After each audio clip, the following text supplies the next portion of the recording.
तो जैसे मैंने पहले बताया कि ये सब फर्स्ट हाफ में मेंस्ट्रुअल साइकिल का वो डिस्कस किया हमने।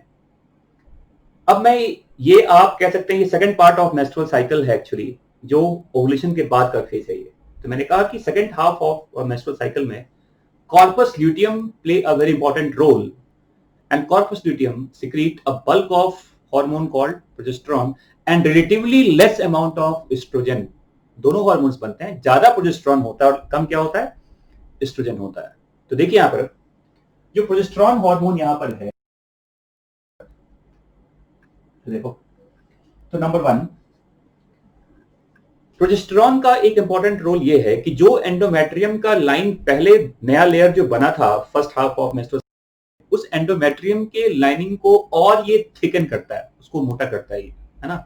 तो कह सकते हैं आप मोर थिकनिंग ऑफ एंडोमेट्रियल लाइनिंग, है ना। तो आप कह सकते हैं मोर थिकनिंग ऑफ एंडोमेट्रियल लाइनिंग। अब ये एंडोमेट्रियम की जो लाइनिंग है उसका बताया था आपको पहले कि दूसरे हाफ का जो पूरा एक फैलोपियन ट्यूब में आ चुका है, वो फर्टिलाइज होगा, वो जाइगोट बनेगा, वो ब्लास्टोसिस्ट में कन्वर्ट होगा, वो यूट्रस के एंडोमेट्रियम में इम्प्लांट होगा। तो उस इम्प्लांटेशन को सही करने के लिए, उस इम्प्लांटेशन को प्रॉपर करने के लिए यहां पर एंडोमेट्रियम और ज्यादा थिक हो जाता है। तो we can say progesterone further proliferates the layer of stratum functionalis in the hope of probable implantation। इस होप में कि इस बार इम्प्लांटेशन होगा, तो उसके लिए एंडोमेट्रियम को और ज्यादा मोटा करने की जरूरत है, जो किसने किया, प्रोजेस्टेरॉन ने, है ना। इसके बाद देखो नंबर 2, एक टर्म पढ़ेंगे आप, angiogenesis. Progesterone also stimulate angiogenesis in the endometrial tissues. क्या कहते हैं, एंजियोजेनेसिस। ये क्या होता है, एंजियोजेनेसिस मतलब formation of new blood vessels. कहां, इन द टिश्यूज। क्योंकि एंडोमेट्रियम का थिकनिंग अगर बढ़ेगा तो उसके सेल्स को न्यूट्रिशन की जरूरत है, उसको ऑक्सीजन की जरूरत है, उसको न्यूट्रिएंट की जरूरत है, तो उसको वो तो ब्लड से ही जाएगा ना। तो जो नए टिश्यूज बने हैं उसमें नए ब्लड वेसल्स का फॉर्मेशन भी होता है, and that event is called angiogenesis. आ गया, क्या कहते हैं, एंजियोजेनेसिस। तो ये भी काम होता है। और देखो नंबर 3 बताया जाता है कि एंडोमेट्रियल के जो टिश्यूज होते हैं उसका ग्लैंडुलर एक्टिविटी भी बहुत ज्यादा इंक्रीज है। टिश्यूज बहुत ज्यादा वो म्यूकस सिक्रेटिंग ग्लैंड्स की तरह वर्क करता है। जो एंडोमेट्रियम की जो टिश्यूज होते हैं वहां पर क्या बोलते हैं, सिक्रेटरी फेज भी कहते हैं, ल्यूटियल फेज भी कहते हैं, सिक्रेटरी फेज भी कहते हैं। Why it is called secretory, because of you know और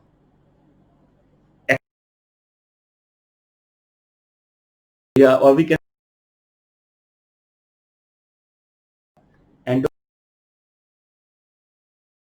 सिक्रेटरी, ये सब प्रोजेस्टेरॉन की वजह से।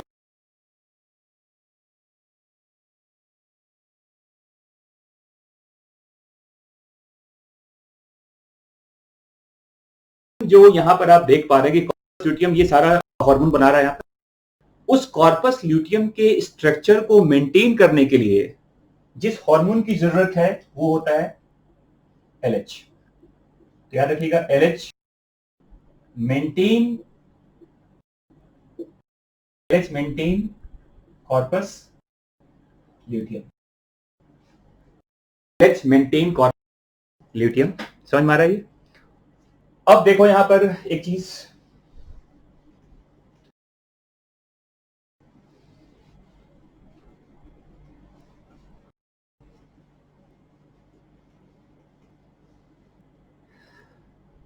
आप देखिए यहां पर प्रोजेस्टेरॉन का ग्राफ भी ऊपर है, एस्ट्रोजन पहले नीचे गया था, फिर ये ऊपर की तरफ जा रहा है। यहां पर एक चीज याद रखिएगा कि अगर फर्टिलाइजेशन नहीं हुआ, वैसे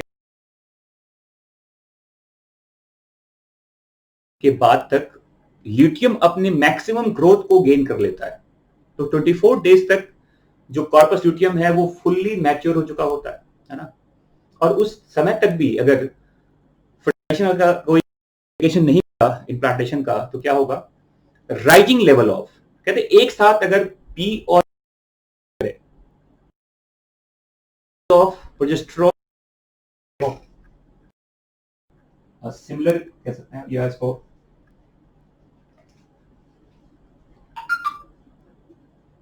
simultaneous increase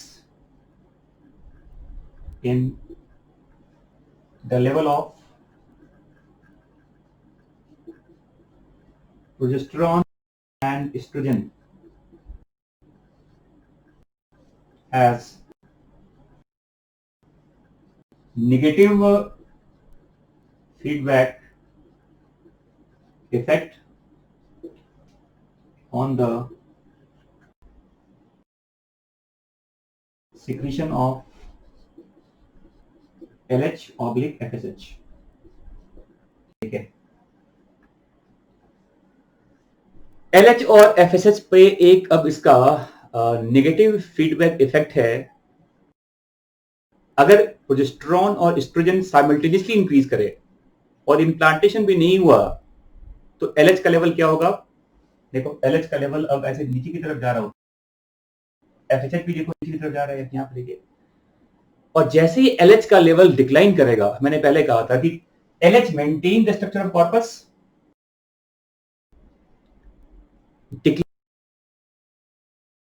regression of corpus luteum. देखो क्या बोल रहा हूं कि जो डिक्लाइनिंग LH होता है, इससे क्या होगा, क्या लिखते हैं, रिग्रेशन ऑफ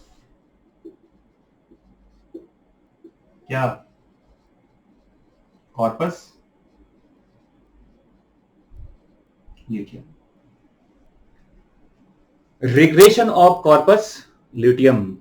ल्यूटियम में अब क्या होगा, उसके जो टिश्यूज होते हैं कॉर्पस ल्यूटियम के, एंडोक्राइन टिश्यूज, वो अब रिग्रेस करता है, वो डिमिनिश कर जाएगा, वो डिजनरेट करेगा बेसिकली।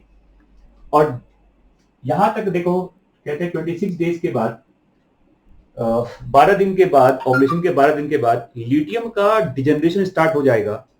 और 28 डेज तक आते आते ये बिल्कुल डिमिनिश कर जाता है, देखो, और ये बन गया corpus.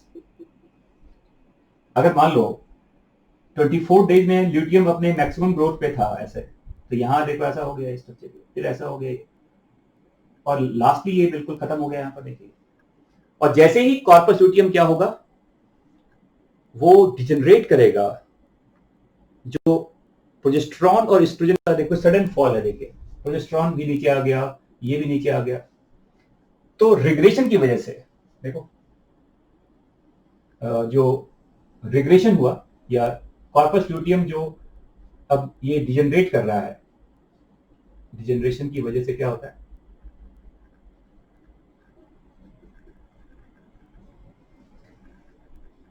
Sudden fall in the level of progesterone and estrogen. और प्रोजेस्टेरॉन जब ड्रास्टिकली नीचे जाता है, देखो सडन फॉल कहते हैं इसको, एस्ट्रोजन भी नीचे आता है, बट मेन रोल यहाँ प्रोजेस्टेरॉन का ही है। अगर आप मेंस्ट्रुअल फ्लो की बात करते हैं अगले मंथ का, एक्चुअली जो ब्रीडिंग फेज स्टार्ट होता है, तो प्रोजेस्टेरॉन जब नीचे की तरफ जाएगा, तो जो एंडोमेट्रियम के न्यूली फॉर्म ब्लड वेसल्स थे, उसमें एक तरह का कंस्ट्रिक्शन आता है, खिंचाव सा आता है उसके, क्योंकि वो ब्लड वेसल है तो वहां पे स्मूथ मसल्स भी होंगे। तो न्यूली फॉर्म ब्लड वेसल्स जो होते हैं, उसमें एक तरह का कंस्ट्रक्शन होता है, और उसकी वजह से जो एंडोमेट्रियम का पार्ट है, उसमें भी एक कंस्ट्रक्शन, टिश्यूज के अंदर एक तरह का डिस्ट्रक्शन स्टार्ट हो जाता है।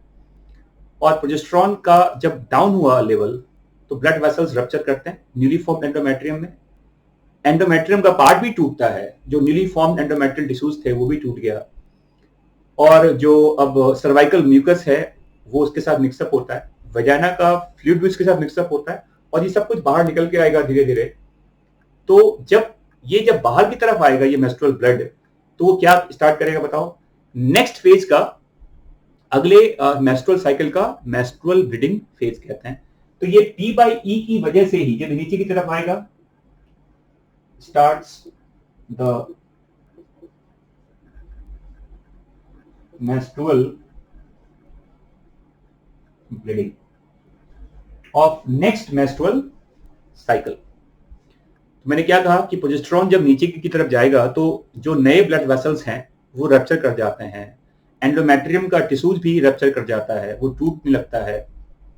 उसके साथ साथ एंडोमेट्रियम का जो सर्वाइकल म्यूकस का पार्ट है वो फ्लूइड भी बाहर आता है, वेजाइनल फ्लूइड भी बाहर आता है, और ये सब मिलकर एक मेंस्ट्रुअल फ्लो बनाता है। इस मेंस्ट्रुअल फ्लो का जो वॉल्यूम है ये 40 to 60 ml के बीच में आता है। अब कहीं 30 भी लिखते हैं, कहीं 35 लिखा है, कहीं 40, मतलब एक रेंज है देखो। तो आप कह सकते हैं चलो 30 to 30-40 ml, या कई बार 40 to 60 ml भी लिखा जाता है। अगर 80 ml को ये क्रॉस कर जाए तो आप इसको ओवरफ्लो कह सकते हैं, या फिर इसको हैवी फ्लो कहा जाता है। एक्चुअली ओवरफ्लो तो वर्ड यूज नहीं करेंगे, आप हैवी फ्लो कहते हैं एक्चुअली इसको, कि ज्यादा ब्लड लॉस हो गया एक्चुअली इसको, है ना। और ये 3 to 5 डेज तक चलता रहता है। मेंस्ट्रुअल ब्लड कभी क्लॉट नहीं करता, क्योंकि उसमें क्लॉटिंग फैक्टर्स नहीं होते, ये नॉर्मल ब्लड तो नहीं है। तो menstrual blood can not clot because it lack clotting factors. तो ये था आपका मेंस्ट्रुअल साइकिल का दूसरा पार्ट जो है, जो ओवुलेशन के बाद का जो फेज होता है ना। अब क्वेश्चन यहां पर ये है कि क्या मेंस्ट्रुअल ये जो साइकिल है ये 28 डेज फिक्स होता है सभी फीमेल्स में? ऐसा नहीं है। ये देखो, menstrual cycle on an average 28 days का होता है एक हेल्दी फीमेल में। ये 35 डेज तक का भी हो सकता है। तो ये जरूरी नहीं है कि 28 डेज ही होगा। अगर किसी फीमेल में 30 डेज के बाद ये साइकिल रिपीट हो रहा है, हर 30 डेज के बाद, तो ये कोई इट्स नॉट समथिंग, इसको बैड हेल्थ नहीं कह सकते आप, ये एक नॉर्मल कंडीशन है एक्चुअली। अगर 32 डेज चल रहा है तो 32 डेज रिपीट हो रहा है, फ्लक्चुएट नहीं होना चाहिए। कभी 28 हो गया, कभी 30 हो गया, कभी 32 हो गया, कभी 35 हो गया, कभी 26 हो गया। तो ये फ्लक्चुएशन जो होता है मेंस्ट्रुअल पीरियड का, टाइमिंग का, वो गुड हेल्थ का इंडिकेशन नहीं है। और ये भी याद रखिएगा कि कॉर्पस ल्यूटियम जो होता है, irrespective of the duration of menstrual cycle, the life of corpus luteum is fixed. ये 14 डेज का होता है केवल। कितने दिन का? 14 डेज का। तो अगर पूछा साइकिल है तो ओवुलेशन कब होगा, तो ये mid of the menstrual cycle नहीं कहते। 35 - 14 कर दीजिए आप, तो ये हो जाएगा 21 डेज।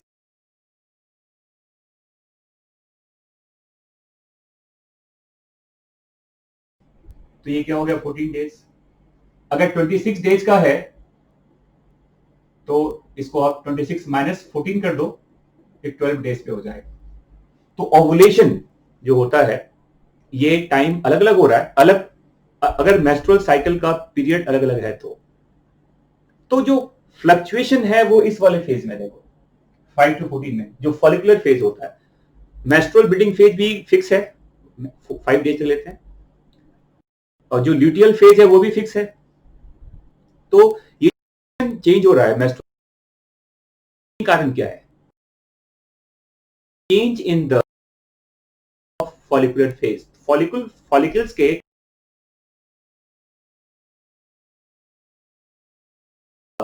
जो ड्यूरेशन है, डेज है, वो भी चेंज करता है। But remember, mid of the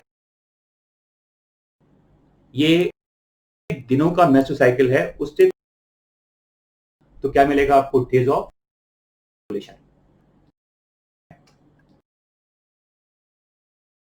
second half of menstrual cycle पहले वीडियो में डिस्कस किया था कि पहले हाफ में क्या हुआ है, और फिर मैंने डिस्कस किया सेकंड। और अब ये फीमेल्स, तो प्राइमेट्स में जो होता है, प्राइमेट्स में ह्यूमंस आते हैं, एप्स आते हैं, मंकी आता है, और जो नॉन प्राइमेट मैमल्स हैं उसमें एस्ट्रस साइकिल होता है जिसका एक अभी जस्ट मैंने बताया reproductive cycle in human females and what is that menstrual cycle, इसका पूरा रेगुलेशन क्या होता है। होपफुली आपको ये पूरा स्ट्रक्चर समझ में आया होगा। अब आपके पास कोई भी एक टेक्स्ट बुक है या आपके पास कोई भी एक अच्छी किताब है, एक बार उसको फिर से रिव्यू कीजिए। आप जो मैंने बताया आपको उससे एक बार लिंक करो आप, तो ये चीजें और चीजें समझ में आएगी। काफी इंपॉर्टेंट ये एस्पेक्ट है ह्यूमन रिप्रोडक्शन का। Thank you.